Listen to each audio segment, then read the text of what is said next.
Well, tonight, the January 6th hearing heads into prime time in what some are saying is a chance to expose for the country what exactly happened leading to and during the attack on the U.S. Capitol. Joining me now is Dr. Mark Caleb Smith, Director of the Center for Political Studies at Cedarville University. Welcome back to the National Desk. Good to be with you. What do you expect to see and hear from this hearing? Any new revelations? And as you know, Democrats say it's vital this gets more attention. You've got Republicans calling it political theater. I think for me, the questions are relatively simple. Did President Trump know that he lost the election? I think that's pretty critical piece of information this hearing needs to reveal. If they can prove that he knew that he lost the election, therefore the rest of these maneuverings and everything else are really just about maintaining political power and not under the good faith that he actually thought he won the election in 2020. And for me, I think a question is, how far did he go in trying to manipulate states like Pennsylvania, like Michigan, and Arizona to potentially overturn what was generally a peaceful process. And so if they can put that kind of information forward in a convincing way, I think it'll be successful for Democrats. If they can't, I think it's going to be a struggle.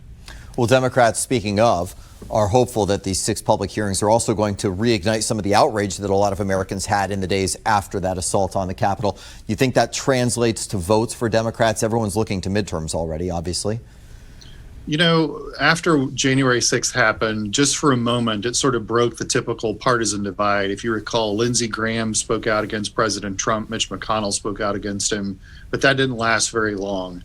Very quickly, it just seemed to fold right back into our typical divisions. And I think it's kind of stayed there. And this committee has sort of stayed there as well.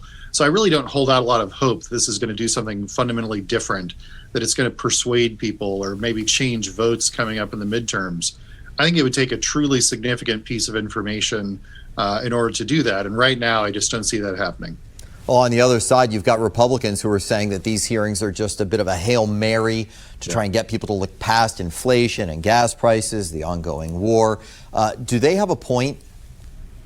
They clearly do have a point. I mean, right now, the political climate is tilted against the Democrats pretty dramatically. You know, as your report just showed earlier, President Biden's approval ratings are very low. The economy is in pretty poor shape in terms of inflation. At the same time, to be fair to the Democrats, this has been a long-term process. They've been doing this investigation for months. They've been holding testimony behind closed doors. And so to that extent, this is not just a recent gimmick they've put forward in order to change the discussion. This is a long-term process.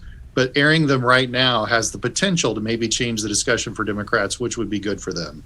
You know, this may sound like a little bit of inside baseball, but there's been criticism out there about this hearing, not just for it being prime time, but also because former president of ABC News, James Goldstein, has been brought in to turn these hearings into an almost episodic format.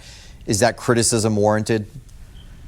You know, I can see this from the Democrats' perspective. If this really is revealing information and so the bombshell sort of information they hope that it is, they want to put it in the best possible position to reach the most audience, to maybe persuade the most people. That makes perfect sense.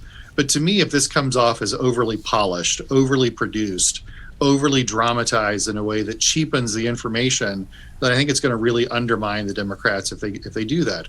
To me, if the information is really that good, it should be able to speak for itself to some extent. And so I want to see the production values at work and see how much polish we're really talking about.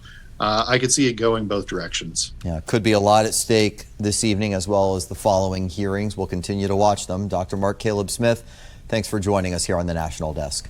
Thank you.